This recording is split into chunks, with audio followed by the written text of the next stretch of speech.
খ্রিস্টপূর্ব ২১60 সালে ইরাকের অন্তর্গত ব্যাবিলনের উরু নামক স্থানে হজরত ইব্রাহিম আলাইহিসসালাম জন্মগ্রহণ করেন।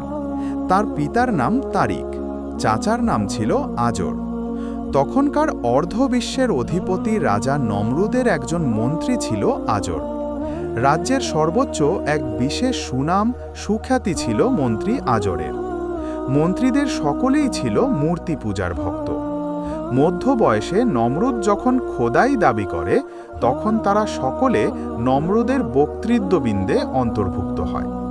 নমরুদ ছিল অত্যন্ত প্রতাপশালী রাজা। তার সাহসিকতা, বুদ্ধিমত্তা ও যশ ছিল ভুবন বিখ্যাত। সে নামে মাত্র যুদ্ধের মাধ্যমে সিরিয়া, তুর্কিস্তান, হিন্দুস্তান ও রোম জয় করে বিশাল ভূখণ্ডের একছত্র অধিপতি হয়। পরবর্তী সময়ে তার ভয়ে ও প্রতাপে বিনা যুদ্ধেই বহু দেশ বিজয় হয়েছিল।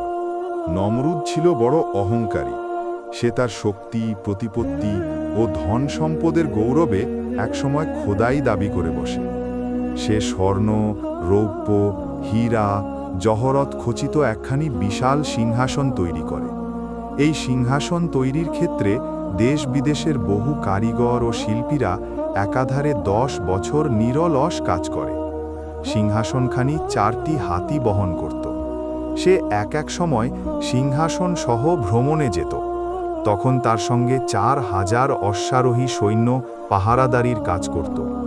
4000 চাকর, নকর ও দাসদাসী থাকত এবং 4000 বন্ধুবান্ধব, আত্মীয় স্বজন, পরিষদবর্গ ও জ্যোতিষী সাথে থাকত। পৃথিবীতে 4 জন রাজা বাদশাহ প্রায় সমগ্র বিশ্বের একচ্ছত্র রাজত্ব করেছেন। তার মধ্যে 2 জন মুসলমান, হজরত সুলাইমান আলাইহিসসালাম এবং অপরজন সেকান্দার জুলকারনাইন। বাকি 2 জন ছিল কাফের, একজন নমরুদ, অপরজন বখতে নসর, ফিরাউন।